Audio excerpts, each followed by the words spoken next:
Hello, my name is Brant. Tonight is the 21st day of August 2020, and my title of my talk tonight, so who was Cyrus Scofield? Someone asked me about this. I've known about it. I read this many years back, I guess probably 15 years ago, maybe less, investigating who was Scofield. And what I'm talking about is C I Schofield is the one who gets credit for writing the reference notes in his Scofield Bible, which was printed by Oxford Press in England, which I find a little suspicious there. And then there's some people that are involved here that are close to him, that is Cyrus Scofield. And their names are Hoyt and Westcott. And I'll continue to look at these guys, but what I want to do is talk a little bit first about who was Cyrus Scofield and why is he revered. He's revered in two or three churches I went into. He's revered in the Independent Baptist or Fundamentalist churches here in America. That's how I got involved somewhat. I also bought a Bible when I was involved at a church here in Aiken, which was called Grace Brethren Church. That means that Grace College or Seminary, which is located in Indiana, is a big proponent of this particular perspective of the end times. And the end times, when we talk about, is what we call it, that the saints would not go through what would be called a 7-year cycle. That is 3.5 years of somewhat peace, and then after then 3.5 years of not peace. And so I grew up under Cyrus Scofield. I remember at a very young age, probably 20 years old, putting a sticker on my car saying, "This car may be unmanned," because of the rapture, I think it was, on the sticker. So I believed this. I really believed this. I believed it simply because that was what was taught to me at a young age. And it was taught also in the Independent Baptist Fundamentalist church I was involved in when I was a teenager. It was, I don't know if it was taught in the Nazarene church, as far as I know, no, at that time. I do remember that being in the Nazarene church there, very few people did bring their Bibles. But, you know, that's not a bad deal. I'm just saying that's what I saw. They would have their own Bibles there for them. A pew Bible, as they call it. So, first of all, Scofield was born in Michigan. And apparently he was one of the last children. I think he was like the seventh child of 8. And during the, he went down to what I call the area of Lebanon, Tennessee, and was got involved somehow in the war between the states. And he was, as being living in Lebanon, Tennessee, he was required to be in the Confederate Army. Somehow he got out. I don't know if he was injured or whatever. And I think it was simply he got a chance to get out by paperwork. But they didn't count that when he moved back to Tennessee. They basically told him, no, you'll have to serve again. So he was required to go somewhere else. He did not go there. He actually took off and went elsewhere. And eventually ran into a Union Army. And he basically said he was no longer a Confederate. He was running or going away. As long as he signed a certain paper, such and such, he was allowed to flee. So he fled to St. Louis, Missouri. Eventually got married to a woman there, somewhat well off. And what I understand, Scofield at that time had some issues. One was that he was a drinker. He got drunk and wasn't taking care of his family. and eventually he left them. That is his two daughters and his wife. And I think his wife filed for divorce because simply as he was not doing what he should be doing as a man. Next thing we know simply is that Scofield was involved in Kansas. And I think Scofield also was a lawyer. And what I understand simply is he was helping a candidate run. And he was involved in that immensely. And he got in trouble there too. He apparently was stealing, he stole the campaign money. He got the guy elected. So Scofield is not what I call a very, now this is before his supposedly salvation that he took place in his life. And, people can change, such and such. But he's in suspicious groups, he's involved, and so what happens is he gets involved in what I call eschatology. Not what I call, but what the religion, Christianity taught. Eschatology, the study of the last days, the last times. And those last times is pertinent. And what I'm going to talk about a little bit is that the issue of rapture. This was, and as a church historian, and I took courses in college, seminary, and there was no adherence to any type of rapture theory at all in early church history. At all. None of it. None of it was there. The beginning of it was through a man, and what I'm going to do is here something is this. This is a book I used, bought it before I went to seminary. It's just basically is a guidebook of what Christian theology and doctrines are, the dogmas of the church. And I will point out to you that simply dispensationalism is what it is. And the main person who really had an enormous influence upon Scofield was John Darby. Darby was from England, and he come up with a plan, what we call the 7 dispensations. This is the way they look at Scripture, that is from the Bible, starting, so they basically have a presupposition here of what is being taught. So Scofield taught, he was born in 1843, he passed away in 1921. He came to believe simply as what we call innocence at first, and then what we call consciousness, and then human government takes place, and then there's a promise, okay? And then that promise is the law.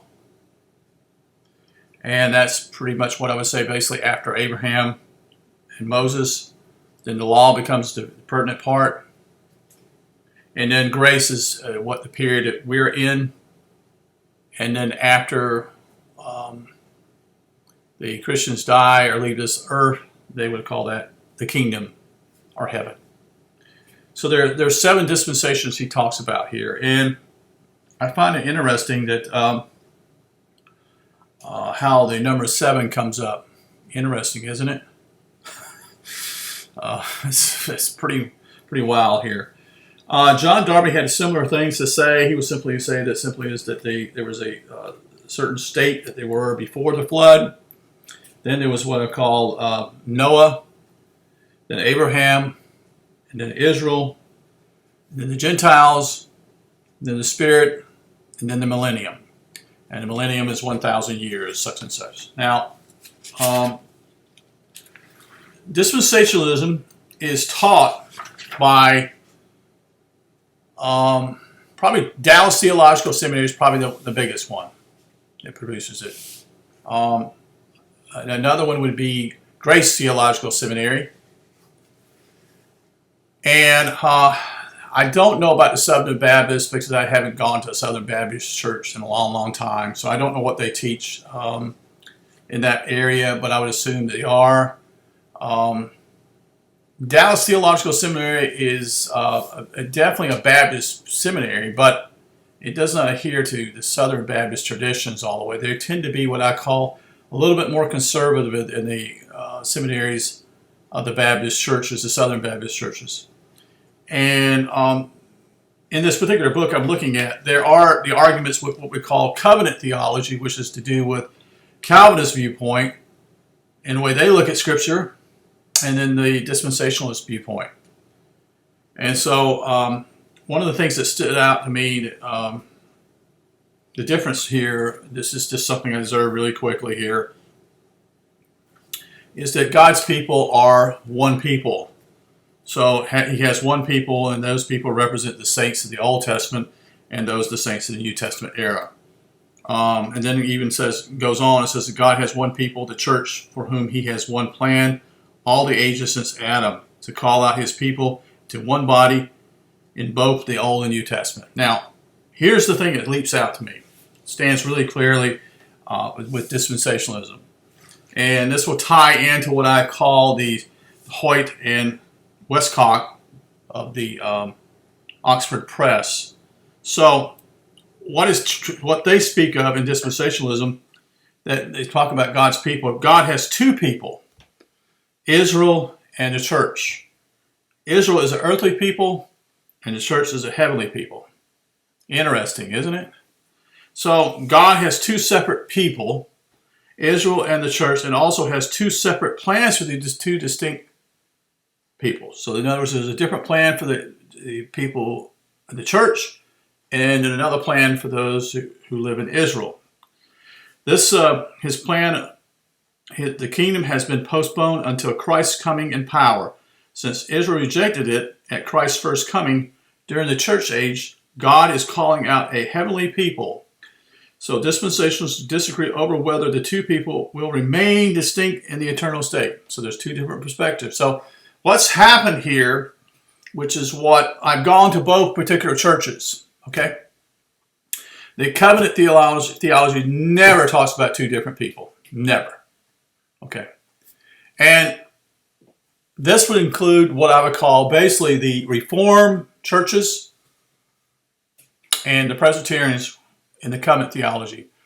Possibly the Lutherans also, but I would have to look into that, and I really don't want to say the Lutherans. I would just say simply the Reformed churches, which is basically their church father would be basically John Calvin and John Knox.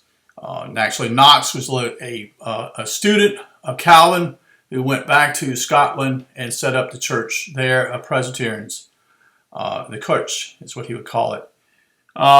So what causes this? What's going on here? Why is Scofield what I call a dark figure? His dark figures of who he is does stand out. He apparently gets the opportunity.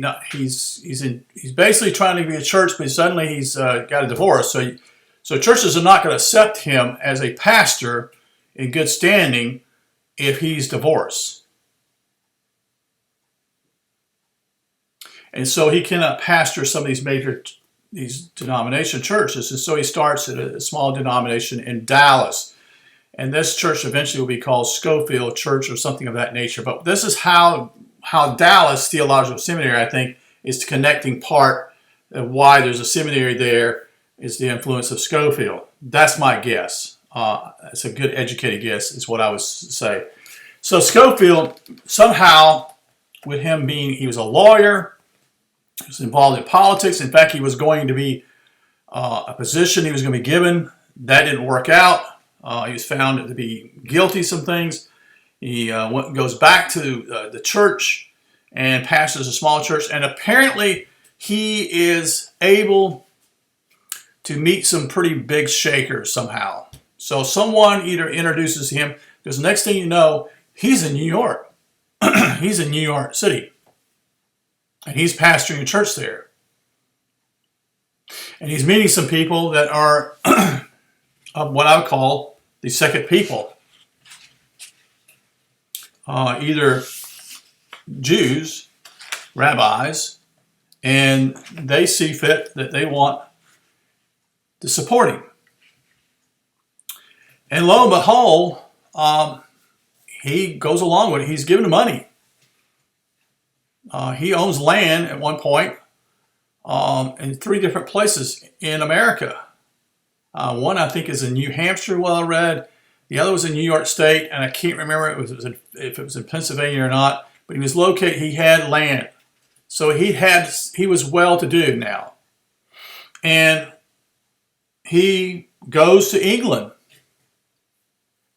So here's all this. This really starts to have a smell to it, and it's not a good smell. And so he meets 2 men, and I believed that Scofield is given the credit for this, but he's not the one who wrote the notes. You see, both these guys were Jews, and I believe that's why there's a dispensation or a approach to who's God's people are 2 separate sides, one being those in the church and the other being Israel. Now, that's why this makes sense, because many evangelicals today are pro-Israel to the point simply as they're blind, completely blind, in the atrocities that they've done to the Palestinians, to the atrocities that they've done to the people of Lebanon, the atrocities that they've done elsewhere. And that's on record, folks. They have undermined legitimate governments in order for them to either take something or to bring that government down, or try to. And so both these guys, Hoyt and Westcott, are involved with some major people. I think it's called the Ghost Society, and they're involved in occult activities. And now I'm getting this from a Christian source, so they're gonna badmouth occult perspective anyway. So I'm not going to blast that part, because I don't feel like that's the issue. I think the part is simply they're Jews, and this is how those who rule the world, put in a book, a Bible, and it's not the first book to have notes in it. The Geneva Bible has notes in it. John Calvin put notes in his Bible. The Geneva Bible was written, I think, in 1525 or 65, and was predated the King James Bible for at least 40 years. So there were notes in that particular Bible too. And I once had a Geneva Study Bible. I may have it still, I don't know. I threw out a lot of stuff about 10 or 11 years ago when I came to reconciliation that basically there was something stinks about Christianity. I'd already seen some other things in the 2002 years when I was involved in seminary, and I began to see other things. And so I gradually said, I don't need these books in my house. Some of them I wish I hadn't thrown away. Some of them I'm glad I did throw away. But a part of what I would call a clearing for me as someone seeing differently, I felt that simply some of these things need to be thrown out. Now, I still have Bibles here. I have different Bibles. But mainly I've ditched just about all the Bibles, except basically I have a King James Bibles here, but I have another Bible, the Jewish Study Bible, and a couple other Bibles. So it's always to help me to be used as a research deal. So what stands out, not only these guys helping out, but also the Bible is printed in England in Oxford Press. Why not here in the United States? You see. So, and what I gather simply is this is where, basically where Scofield gets quite a bit of the money. He's well off. And I think he passed away, I think I said it's 21 or 22, 1921 or 22. He passes away. And with that, him passing away, is in the early 20s as far as I recollect. So, and he lived to be well off. And I think it's this critical. I'm not going in on the deeper part of it because simply is, I don't major in eschatology anymore, but I am concerned about those who are proposing things that the rapture is true, that this is when Jesus is going to take his people away. That's not the way it's going to work, folks. It's not going to work that way. If you understand astrology, you'll see that basically this is what I would say. Basically, the rapturing up of people are going to be the first out, and those that are the first out are basically going to be put back on the reincarnation wheel. So those that are thinking they're getting out of here is not really it's just a temporary fix, because they'll be back in the reincarnation. They'll be reborn here again. But those who truly are on the middle path, or the narrow path that Jesus speaks of, they're the ones who will exit the scene, or probably will stay here, I should say, and a new earth will take place and a new heaven. And that's what the air sign stands for. That is the age of Aquarius is about air. Well, air has to do with heaven. Air has to do with feathers. Air has to do with the red man, the Indians. This will be the age for the Indians to come to power. So the first will be last, and the last will be first. So what it means simply is that those who are butchered throughout the whole world, the Indians, indigenous people of the world, are going to be the first. And their feathers represent, if those of anybody had any occult knowledge at those times when the explorers came to America, would have simply recognized that these people they knew that. It was an excuse to steal from them and take their land. So I had a request for this. I hope that this helps someone to understand. If not, I'll do a deeper deal with this. Once I went to a Presbyterian church, I saw different beliefs, and it made sense to me. Naturally, all these things, beliefs are beliefs, but it seemed logical at the point. What bothered me about people who would go to churches, they would know nothing about the theology or the doctrines or the dogmas of the church at all. Had no idea who anybody was in the church, of what was. Who was John Wesley? Who was Charles Wesley? Who was John Calvin? Who was Martin Luther? Well, I'm sure the Lutherans know who he is, and I'm sure the people, the Presbyterians know. But they would come to church there simply because they thought the preacher he preached well, homiletics. And reality simply is that anybody can do a good preaching. That takes place, every now and then type of thing. So even a beginner can do a good preaching deal. So when I was in seminary, what struck me, and I've said this before, it strikes me, I just want to point this out, mainly to those who are Christians who listen to what I'm sharing, is that preachers take 2 or 3 church history classes. So that means they probably have 2 semesters of those classes. And those history classes is to show you where the doctrines and dogmas come from. They are taught the dogmas in their own lives and never actually ask, is this right? Is this correct? Am I looking at the Bible with a special glasses, like I'm putting on glasses, they're different now, they're rose colored, and I'm seeing something else?